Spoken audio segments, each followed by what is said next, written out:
Volcanologue et professeur à l'université Paris-Sud-Orsay, Jacques-Marie Bardintsev n'en reste pas moins un voyageur aguerri. Bonsoir Jacques-Marie et bienvenue dans le MAG sur Sensation.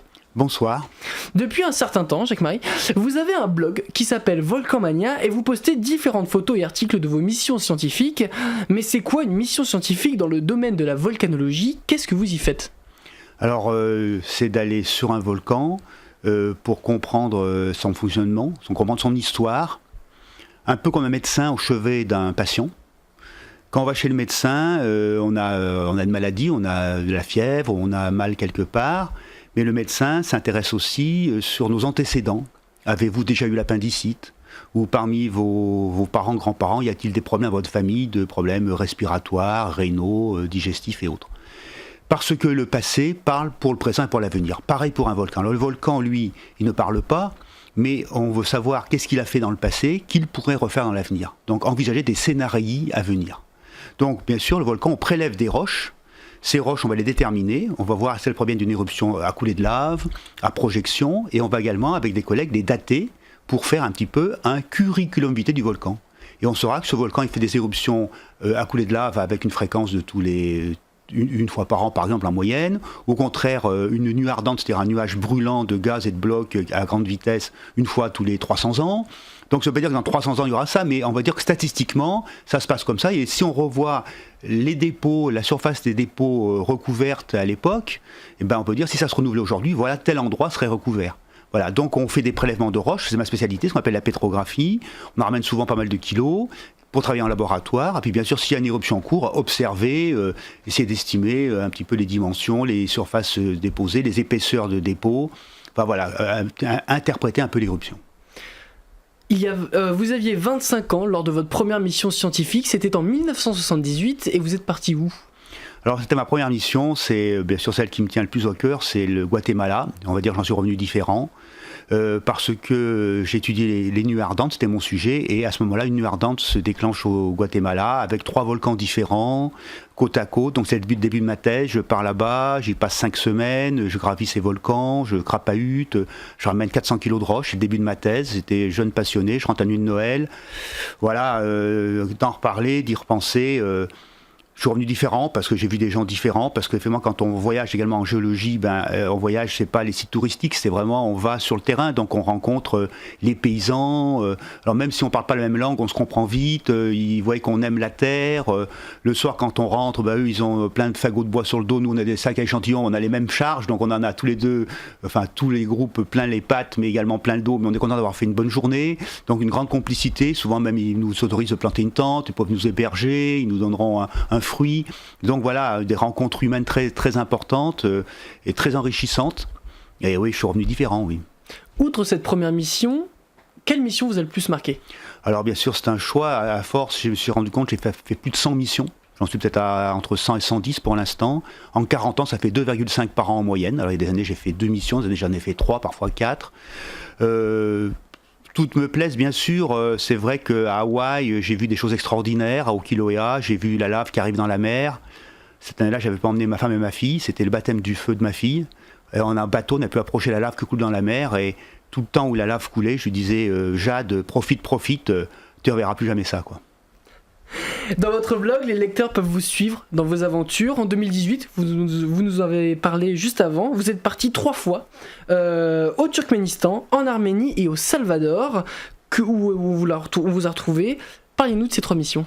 Oui, c'est vrai, donc dans mon blog Volcan Mania, j'essaye de faire partager un peu mes coups de cœur par certaines photos qui sont des photos de volcans, mais également ça peut être des photos de ce qui se passe autour.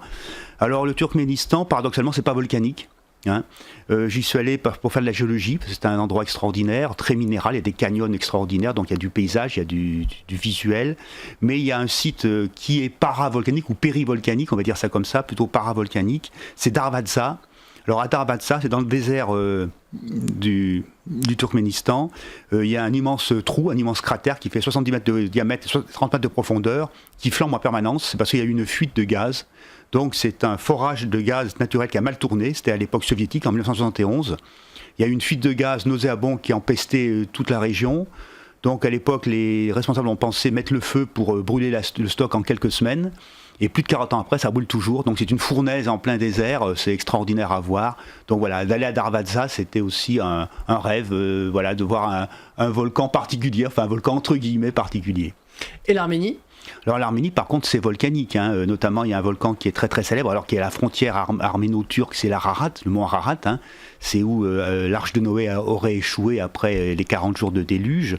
Beaucoup de volcans très récents, des jolis cônes, des coulées, des prismes, donc un beau voyage. Puis j'ai adoré le pays, adoré les gens, très très gentils, la nourriture aussi. J'ai beaucoup aimé ce pays et en reprenant un petit peu ce que le président Kennedy avait dit à propos de Berlin, en repartant, j'ai dit à l'hôtesse, enfin notre guide, à notre ami, nous a dit, nous sommes maintenant tous des Arméniens, quoi. Et vous avez finalement terminé votre périple en 2018 au Salvador. Oui, alors ça c'était un peu un retour aux sources. Le Salvador, c'est mitoyen du Guatemala.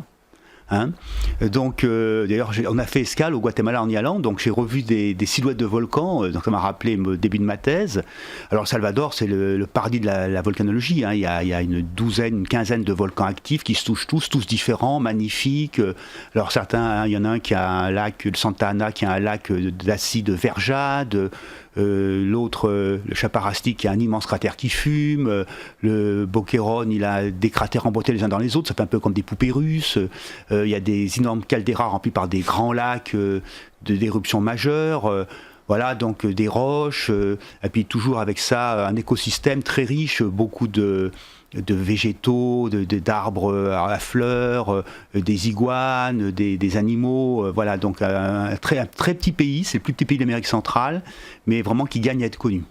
Ce qui est étonnant dans votre blog, c'est qu'on l'a vu dans vos photos, les cultures qui sont autour des volcans sont impactées par la présence de celui-ci.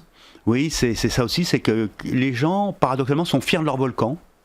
Ils les aiment, même s'ils leur font de temps en temps des retours parfois dramatiques. Et j'ai l'impression que si on disait aux habitants de tel ou tel pays, on vous supprime les volcans, ils diraient non. Ils diraient non, laissez-les nous, on les connaît, ils sont comme ils sont, ils ont le droit de vivre, ils font partie de notre écosystème, ils disent pas ça, ils font partie de notre univers.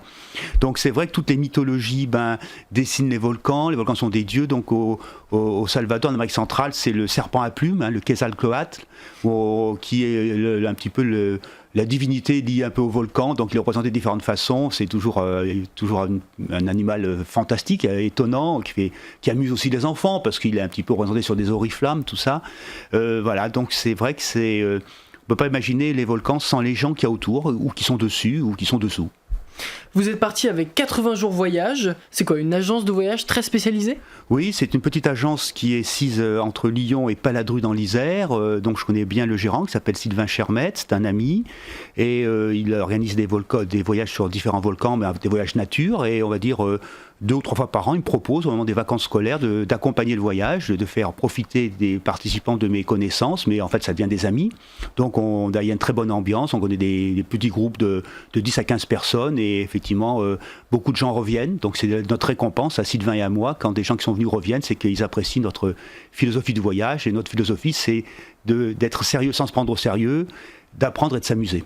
Et cette année, en 2019, vous partez en Patagonie et au Kazakhstan, 2 ambiances différentes, 2 volcans différents.